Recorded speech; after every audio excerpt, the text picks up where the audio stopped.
Critically injured Trump supporters break their silence about an assassination attempt on his life and how they were affected. Listen to this. It goes on to say that the two men injured by rifle during the July 13th assassination attempt against Donald Trump in Butler, Pennsylvania, were interviewed by NBC on Monday. David Dutch from New Kensington, Pennsylvania, and James Copenhaver, 74, from Moon Township, discussed their experience of that bloody day. Copenhaver revealed that he realized something serious was going on when part of his shirt sleeve went away due to being shot. He said he turned to his friend and said, "I think I was shot." Copenhaver was shot twice that day. The second round went into his abdomen and is still lodged in his colon, according to NBC. The bullet that struck the Dutch split his liver, according to NBC. It was like getting hit with a sledgehammer right in your chest. Dutch said in an interview, "I could feel my ribs were all busted up." And we have the interview there. We'll play it here in just a moment. But it is important to note, as we talk about this story, that these individuals who were shot literally took a bullet for Donald Trump.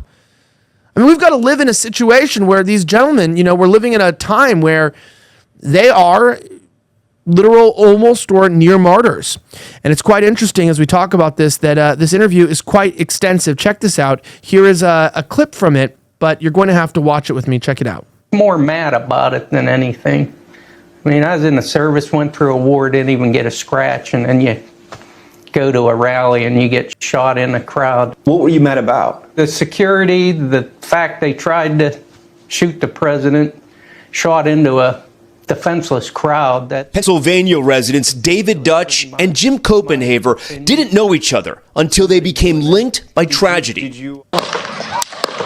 They each were hit with bullets aimed at former President Trump during that assassination attempt in Butler. Jim, when did you realize something was wrong? When I saw part of my sleeve go away, and I heard, I heard it distinctly. And I turned around to my friend and I said, "I think I was shot." Copenhaver, who is 74, now walks with a cane. He was shot twice. One bullet tore into his tricep, a scar he could show us. But the other bullet is still lodged in his body, taking chunks of his colon and leaving him with nerve damage. Feels like somebody's taking a cigarette and burning right in the middle of my leg. Attorneys for both men say this video shows them getting shot. Copenhaver in the white long sleeve, Dutch further right in the American flag t-shirt. The bullet that hit Dutch split his liver. it was like getting hit with a sledgehammer right in the chest. I could feel my ribs were all busted up. So I was kind of just holding it. You could feel your ribs? Oh, yeah. Pennsylvania's governor says firefighter Comperatore was shot and killed while trying to protect his family at the rally.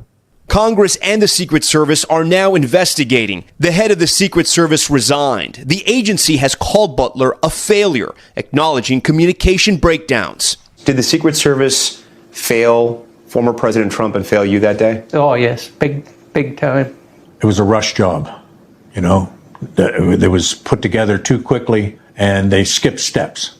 The FBI says there was a second attempt on former President Trump's life, which the Secret Service was able to stop. And just this weekend, a man in California was arrested, allegedly for having weapons and ammo in his car as he tried entering a Trump rally. That man has said he actually supports Trump and denies he was trying to assassinate him. Thanks for watching. Stay up. Now, it is interesting as we talk about this. Look, we forgot about these people, right? There's so many more victims of this anti-Trump rhetoric. It's not just Trump. People have been killed, you know? Comperatore and these two men. I mean, to be 74, get shot twice and survive. I mean, that man is a miracle walking, right? I mean, we got to thank God that these fellow patriots and individuals around us are still alive today. This stuff is so serious.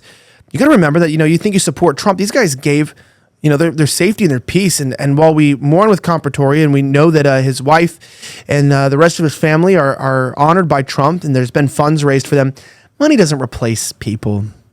It just doesn't, you know? And when people leave our lives, it's hard and you never forget about them. So despite the loss of one brave man, you know, it's difficult to see the others who have been tragically hit. Now, as we talk about other issues here, I do want to remind you about something really important. You know, the FBI calls it house stealing, and you've probably heard about this devastating crime on the news because it is a big problem. Scammers can transfer your home title, take out loans in your name, and leave you with nothing but a financial and emotional disaster. If you own a home or any real estate, it is crucial that you protect your property and equity from these criminals. And there's no better way that I know of than HometitleLock.com/VNN. If you haven't checked it out before, now is the time. I've arranged for my listeners to get a free title scan to check if your home is still in your name, plus 30 days of free Home Title Lock's triple lock protection. It's 24/7 monitoring of your title, urgent alerts if anything has changed, and most importantly, restoration of your title if there's ever any fraud. You will immediately be protected and will get 30 days free when you use the promo code VNN at sign up. Now, you got to protect your home, your equity, and your peace of mind right now with HometitleLock.com/VNN, promo code VNN. That's HOMETITLELOCK.com/VNN. Check it out before it's too late.